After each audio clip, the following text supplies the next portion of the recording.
Uma boa noite a todos, mais uma vez aqui reunidos, vamos elevando os nossos pensamentos a Deus, a Jesus, em agradecimento por mais esse dia, por estarmos aqui novamente. Sempre elevando os nossos pensamentos a Deus, pedindo por todos nós, por todo o nosso planeta, por todos os necessitados do corpo e da alma. Que possamos pedir aos bons espíritos que estejam sempre nos orientando a seguir no caminho do bem, no caminho correto, que possam nos iluminar a nossa sequência na encarnação, dando-nos sempre o bom ânimo, dando-nos sempre o otimismo para seguir adiante. Graças a Deus, graças a Jesus, que assim seja.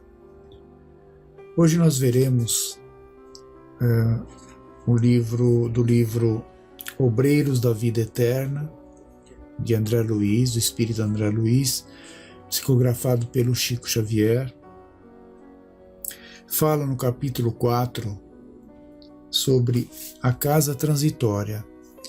É muito comum, ouvirmos na doutrina espírita, nas literaturas, ouvimos nas palestras, sempre são mencionados os planos no plano espiritual, as colônias espirituais, as casas de assistência no plano espiritual, que servem de apoio, que servem de suporte aos inúmeros trabalhos que a espiritualidade presta aqui na crosta terrestre, não só aqui, mas em outros planos também, mas especificamente nas obras de André Luiz, ele nos mostra várias situações de aprendizado que ele é levado, e ele nos passa isso através das suas obras, em que são mencionadas essas colônias espirituais, esses hospitais,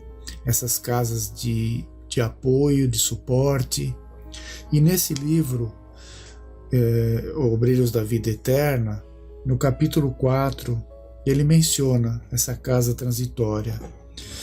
Importante nós termos ideia de como que isso funciona no plano espiritual, porque sabemos que o que temos de material aqui na Terra é uma cópia, é uma cópia do que existe no plano espiritual.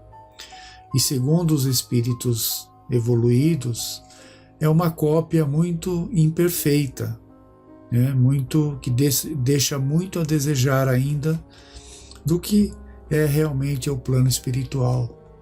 Então, fazendo essas leituras, não só nas obras de André Luiz, mas em outras obras também, são mencionados esses locais e gera em nossa imaginação muitas coisas, Então é sempre bom nós reforçarmos essas leituras. Então aqui ele diz assim, olha, a casa transitória é um grupo, lembrando sempre que o André Luiz está num grupo de espíritos em aprendizado e ao mesmo tempo em trabalho também. E nesse grupo eles fazem essas viagens para esses locais, em trabalho, sempre em trabalho. Depois ele diz assim, depois de viagem normal através dos caminhos comuns, alcançamos nevoenta região, onde asfixiante tristeza parecia imperar incessantemente. De outras vezes, eu já atravessara sítios semelhantes, gastando apenas alguns minutos. Agora, porém, era compelido a longa marcha em sentido horizontal. Atendendo a imperativos da missão, o assistente Jerônimo procurava certa localidade, sob a denominação expressiva de Casa Transitória de Fabiano. Tratava-se de grande instituição piedosa, no campo de sofrimentos mais duros, em que se reúnem almas recém-desencarnadas nas cercanias da crosta terrestre, a qual segundo nos informou o chefe da expedição, fora fundada por Fabiano de Cristo, devotado servo da caridade entre antigos religiosos do Rio de Janeiro, desencarnado há muitos anos. Organizada por ele, era confiada periodicamente a outros benfeitores de elevada condição em tarefa de assistência evangélica, junto aos espíritos recém-desligados do plano carnal. Vejam que trata-se de uma instituição, né, no plano espiritual, que recebe almas, espíritos recém-desencarnados aqui da crosta terrestre, e foi fundada por Fabiano de Cristo. Ele diz aqui que devotado, servo da caridade entre antigos religiosos do Rio de Janeiro. E quem conhece um pouco da história de Fabiano de Cristo deve se lembrar aí da sua trajetória no Rio de Janeiro, né? Aí ele diz que ela foi fundada pelo Fabiano de Cristo e ela foi confiada, ela é passada periodicamente a outros benfeitores para que ela seja administrada, né, nessa tarefa de assistência evangélica, assistindo, lembrando, os espíritos recém-desligados, né, do plano carnal aqui da Terra, do plano material. Continuando a leitura, diz assim: na casa transitória prestaremos o auxílio que nos seja possível à organização e asilaremos em seguida os irmãos que nos cabe socorrer. Não fossem esses pousos de amor, tornar-se-ia muito difícil o nosso trabalho. Vejam que esse grupo em que o André Luiz está, que ele faz parte, eles estão em uma missão de socorrer alguns espíritos, e eles do plano espiritual em condições difíceis, né, em condições complicadas ali de evolução e que eles se encontram nesse momento.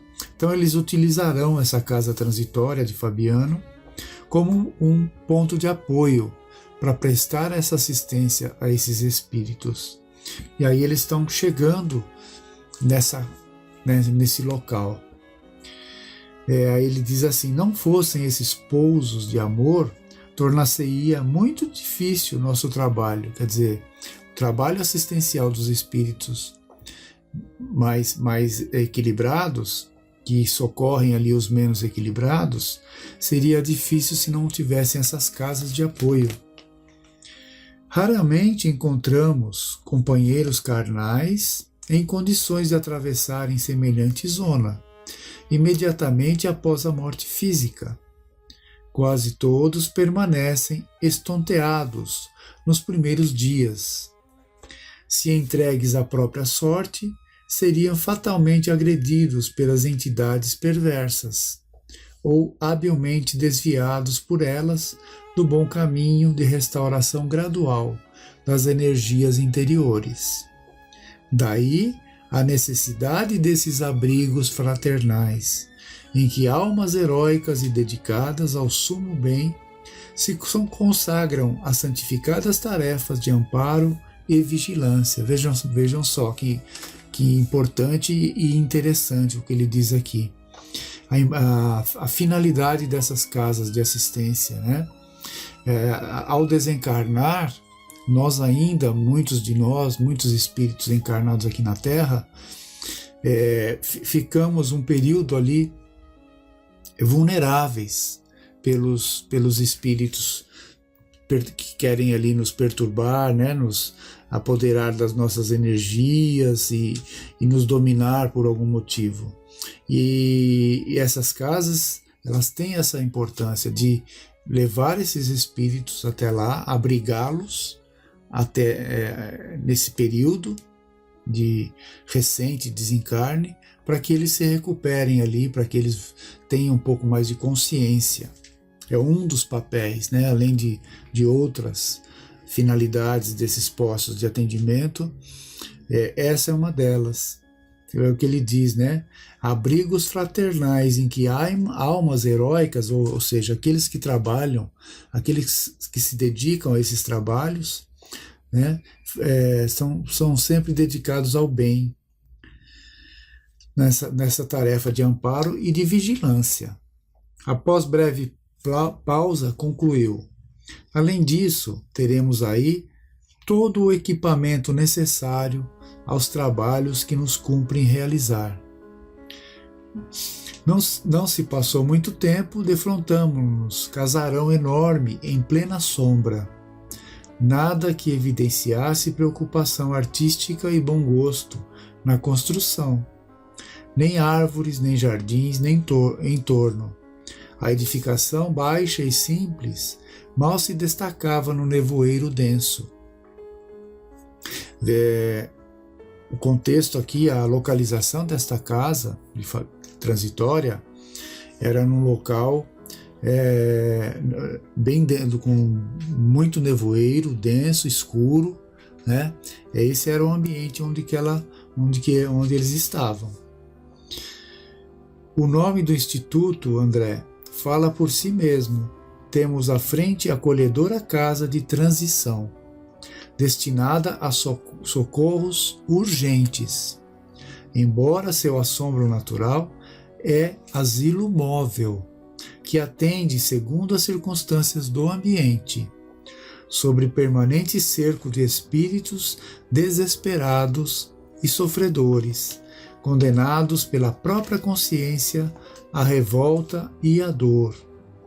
Suas defesas magnéticas exigem considerável número de servidores, e os amigos da piedade e da renunciação que aí atendem passam dia e noite ao lado do sofrimento.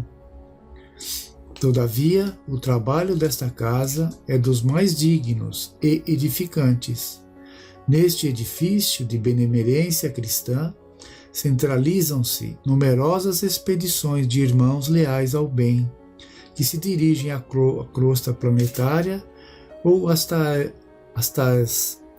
esferas escuras, onde se debatem na dor seres angustiados e ignorantes, em trânsito prolongado, nos abismos tenebrosos. Além disso, a casa transitória de Fabiano, à maneira de outras instituições salvadoras que representam verdadeiros templos de socorro nessas regiões, é também precioso ponto de ligação com as nossas cidades espirituais em zonas superiores. Então, olha, quanta coisa importante que ele diz aqui. Primeiro que a aparência dela é bem simples, desse local, da casa. Ela é protegida por energia, né? Como se fossem cercas elétricas, com guardas vigilantes ali, dia e noite, né? A todo momento, a todas as horas. Por quê? Porque ela está num local de dificuldade e ela sofre constantemente agressões daqueles espíritos em situações difíceis que querem ali ou atrapalhar aquele trabalho ou invadir para fazer ali a algazarra, para atrapalhar, né, de uma forma mais direta, prejudicar o trabalho. Então, por isso que existem essas cercas protetoras, com energia protetoras, né, para que esses espíritos não possam ali invadir o local, mantendo ali o trabalho que está sendo feito internamente organizado. Outras coisas que ele fala aqui, que André Luiz diz, que é uma casa transitória, ela é móvel, ela muda de região, várias dependendo da necessidade, ela muda de local, ela se transfere, é uma casa transitória, ela se move. E também o que ele fala é que ela se parece com outros pontos de apoio, né?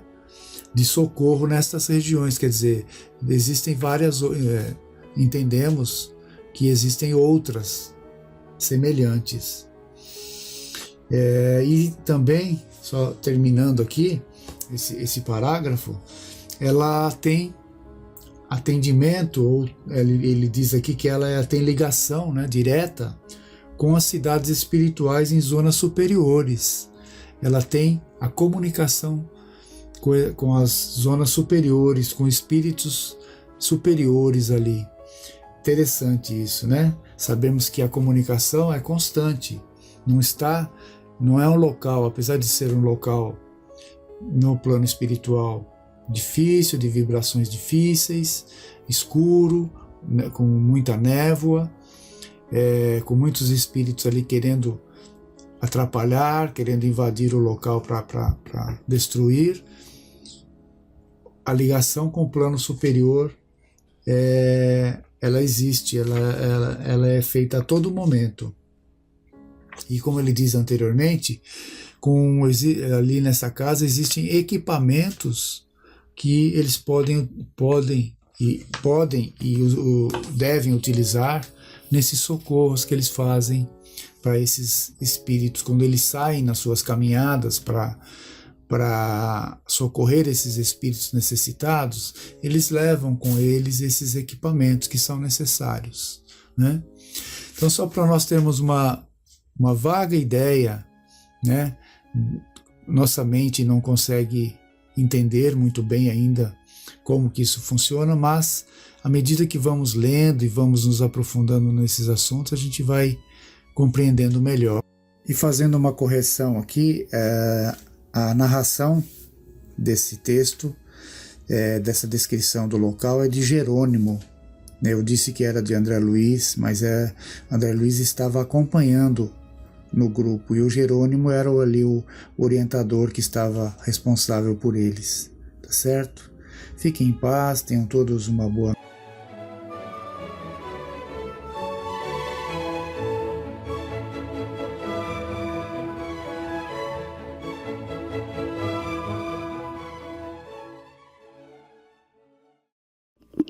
Boa noite a todos. Nessa oportunidade, gostaríamos de abordar o sono e o sonho. E o que seria o sono? O sono é um estado em que o corpo físico repousa e os sentidos entorpecem, permitindo que a alma, que sempre se encontra em atividade, esteja parcialmente emancipada, liberta, para entrar em contato com o plano espiritual. Leon Denis, visitando um dito popular, afirma que o sono é o irmão da morte.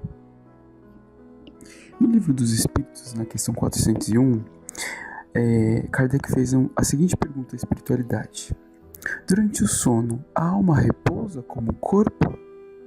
Não, o espírito jamais está inativo. Durante o sono, afrouxam-se os laços que o prendem ao corpo, e não precisando este então da sua presença, ele se lança pelo espaço e entra em relação mais direta com outros espíritos. Bom, a partir desse conceito, podemos avançar no conceito de sonho. O sonho, assim como a catalepsia, a letargia e o sonambulismo, é um fenômeno de parcial emancipação ou desdobramento da alma. Ou seja, é um fenômeno quando o espírito se despreende parcialmente do corpo físico, permanecendo a ele ligado por um laço fluídico. Por outro lado, nós podemos encarar o sonho como uma lembrança mais ou menos nítida de experiências que a alma traz ao despertar de sua excursão pelo plano espiritual. É por isso mesmo uma das inúmeras evidências da realidade da alma. O espírita Martins Peralva, no livro Estudando a Mediunidade, propôs uma classificação dos sonhos em 3 espécies: sonhos comuns, sonhos reflexivos e sonhos espíritas. Os sonhos comuns seriam a repercussão de nossas disposições físicas ou psicológicas, onde o espírito é envolvido na onda de pensamentos que lhe são próprios. Os sonhos reflexivos, por sua vez, seriam a exteriorização de impulsos e imagens arquivadas no cérebro, em que o espírito entra em relação com fatos, imagens, paisagens e acontecimentos remotos, que podem ser tanto dessa quanto de outra vida. Já os sonhos espíritas seriam a atividade real e efetiva do espírito durante o sono, em que o espírito, fora do corpo, encontra-se com familiares, amigos, inimigos. Bom, a gente está abordando o conceito de sonho. E o Leon Denis, no livro O Problema do Ser, do Destino e da Dor, aborda esse tema e revela que o sonho é a tradução das impressões da alma durante suas viagens no plano espiritual. Vejamos a referência de Leon Denis. Abre aspas. Às vezes, a alma afasta-se durante o descanso do corpo e são as impressões das suas viagens, os resultados das suas indagações, das suas observações que se traduzem pelo sonho. Nesse estado, um laço fluídico ainda a liga ao organismo material, e por esse vínculo sutil, espécie de fio condutor, as impressões e as vontades da alma podem transmitir-se ao cérebro. Enquanto o desprendimento da alma é incompleto, as sensações, as preocupações da vigília e as recordações do passado misturam-se com as impressões da noite. As percepções registradas pelo cérebro desenrolam-se automaticamente, em desordem aparente, quando a atenção da alma está desviada do corpo e deixa de regular as vibrações cerebrais. Daí a incoerência da maior parte dos sonhos. Mas à medida em que a alma se desprende, se eleva, a ação dos sentidos psíquicos torna-se predominante e os sonhos adquirem lucidez e nitidez notáveis. Clareiras cada vez mais largas, vastas perspectivas abrem-se no mundo espiritual, verdadeiro domínio da alma e lugar do seu destino. Nesse estado, ela pode penetrar as coisas ocultas e até os pensamentos e os sentimentos de outros espíritos. Fecha aspas. Bom, e qual seria o problema da interpretação dos sonhos? A interpretação lírica é um dos pontos mais controvertidos porque dá aso a teorias exóticas e fantasiosas. Ainda que se socorresse a psicologia freudiana, correremos o risco de não encontrarmos uma explicação a contento, porque tal escola não considera o elemento espiritual. No livro Os Mensageiros, de André Luiz, encontramos a seguinte passagem. Freud foi um grande missionário da ciência. No entanto, manteve-se como qualquer espírito encarnado, sob certas limitações. Fez muito, mas não tudo na esfera da indagação psíquica. E o que diziam os espíritos sobre a interpretação dos sonhos? Vejamos as questões 404 e 405 no Livro dos Espíritos. O que se deve pensar das significações atribuídas aos sonhos?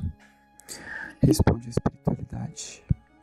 Os sonhos não são verdadeiros como entendem os ledores de sorte, pois é absurdo crer-se que sonhar com tal coisa anuncia tal outra.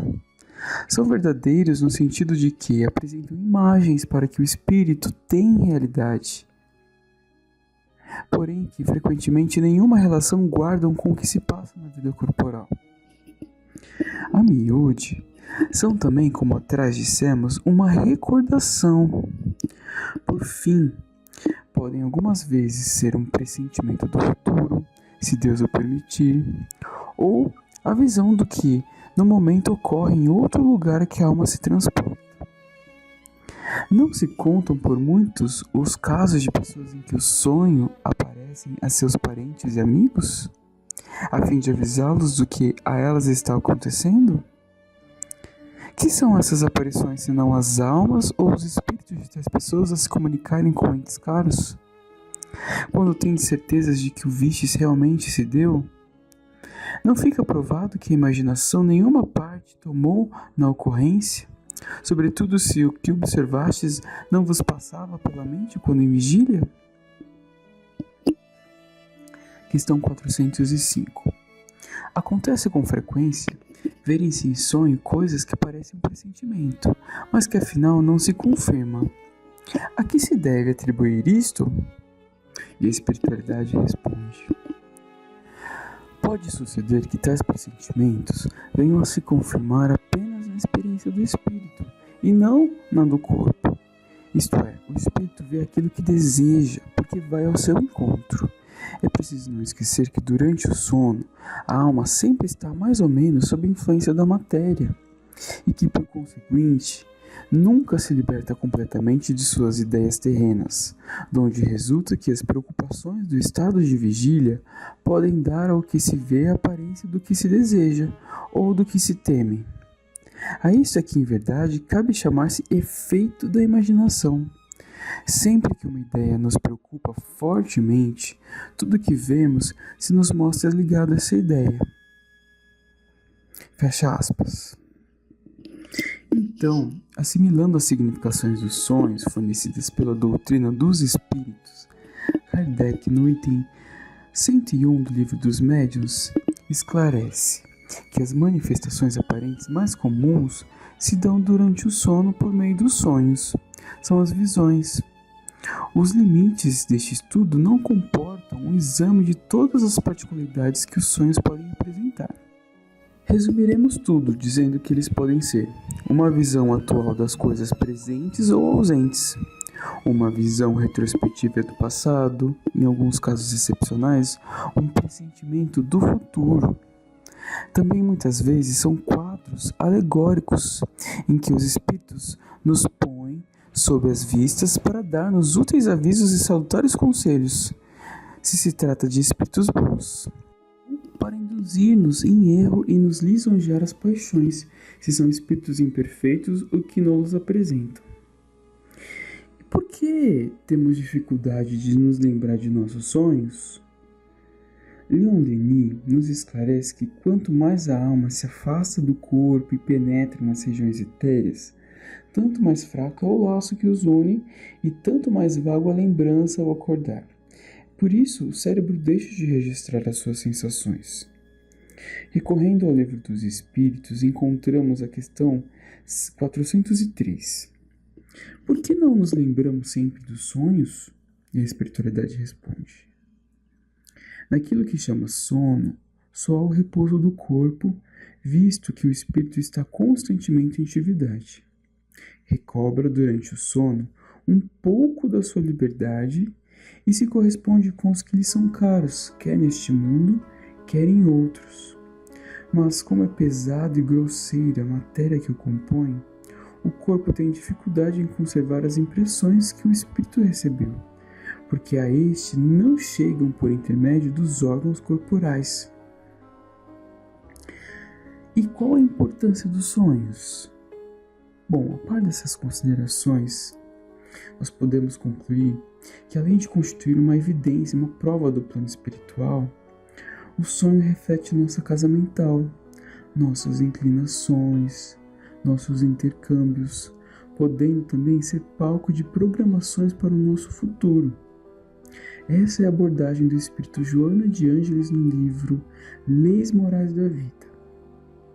Sobre o texto intitulado Na Esfera dos Sonhos, a mentora nos diz o seguinte: os interesses recalcados, as aspirações frustradas, os tormentos íntimos complexos, mal conduzidos, dormem temporariamente no inconsciente do homem e assomam quando emoções de qualquer porte fazem-nos desbordar, facultando o predomínio de conflitos em formas perturbadoras, gerando neuroses que se incorporam à personalidade, inquietando-a.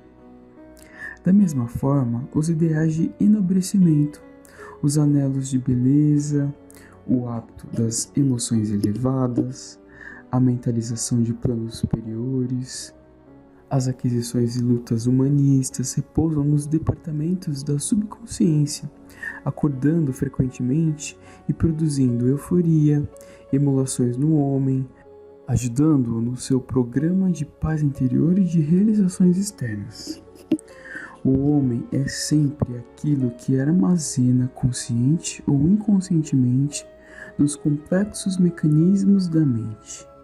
Quando se dá o parcial desprendimento da alma, através do sono natural, assodado pelos desejos e paixões que erguem ou envilecem, liberam-se as memórias arquivadas que o assaltam, em formas variadas de sonhos nos quais se vê envolvido.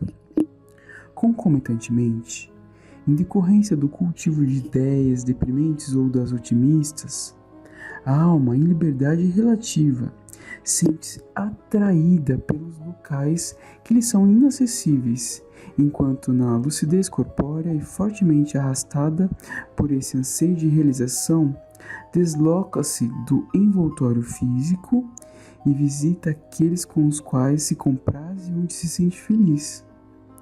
Disso decorrem encontros agradáveis ou desditosos, em que adquire informes sobre ocorrências futuras, esclarecimentos valiosos, ou, conforme o campo de interesse que cada um prefira, experimenta sensações animalizantes, frui em agonia as taças vinagrosas dos desejos inconfessáveis, continuando o comércio psíquico com entidades vulgares, perversas ou irresponsáveis que se lhe vinculam ao pensamento, dando origem a longos e rudes processos obsessivos de curso demorado e de difícil liberação. Nos estados de desprendimento pelo sono natural, a alma pode recordar o seu pretérito e tomar conhecimento de seu futuro, fixando essas impressões que assumem a forma de sonhos, nas quais as reminiscências do ontem, nem sempre claras, produzem singulares emoções. Outros sim, a visão do porvir, as revelações que aurem no intercâmbio com os desencarnados, manifestam-se como positivos sonhos premonitórios de ocorrência cotidiana. Quanto mais depurada a alma, possibilidades mais amplas depara, sucedendo no sentido inverso, pelo seu embrutecimento e materialização, os desagradáveis e perturbadores sucessos na esfera dos sonhos. Multiplicam-se e perpassam em todas as direções ondas mentais que percorrem distâncias imensas, sintonizando com outras que lhe são afins e que buscam intercâmbio. Em decorrência, pouco importa o espaço físico que separa os homens, desde que estes intercambiam mentalmente na faixa das aspirações, interesses e gostos que o caracterizam e associam. Quando, porém, se exercita nos programas renovadores e preserva os relevantes fatores da dignificação humana, sutilizam-se as suas vibrações, sintonizando nas ondas que o erguem as esferas da paz e da esperança, onde os seres ditosos, encarregados dos labores excelentes dos homens, facultam que se mantenham diálogos, recebendo recursos terapêuticos e lições que se incorporam à individualidade indelevelmente. Nas esferas dos sonhos, nos círculos espirituais elevados ou nos tormentosos, conforme a preferência individual, se engendram muitas, incontáveis programações para o futuro humano, nascendo ali ou se corporificando, quando já existentes, os eloquentes capítulos das vidas em santificação, como as tragédias, os vandalismos, as desditosas inomináveis. Vive no corpo físico, considerando a possibilidade da desencarnação sem prévio aviso. Cada noite em que adormeces, experimentas um fenômeno consentâneo ao da morte. Dormir é morrer momentaneamente. Desse sono logo retornas, porque não se desatam os liames que fixam o espírito ao corpo. Podes, porém, pelas ocorrências que experimentas na esfera dos sonhos, ter uma ideia do que te sucederá nos círculos da vida após o desenlace definitivo. Por tal imperativo, aprimora-te, eleva-te, supera-te mediante o exercício dos pensamentos salutares e das realizações edificantes. Não apenas fruirás de paz por decorrência da consciência reta, como te prepararás para a vida real, porquanto, examinado do ângulo imortalista, o homem na Terra se encontra numa esfera de sonhos que normalmente transforma por invigilância ou rebeldia em desditoso pesadelo. E assim chegamos ao fim da nossa palestra e esperamos que colhemos os frutos dessa doutrina. Pai nosso que estais no céu, santificado seja o vosso nome. Venha a nós o vosso reino. Seja feita, Pai, a vossa vontade, assim na terra como no céu. O pão nosso de cada dia nos dai hoje. Perdoai as nossas dívidas, à medida em que perdoamos aos nossos irmãos.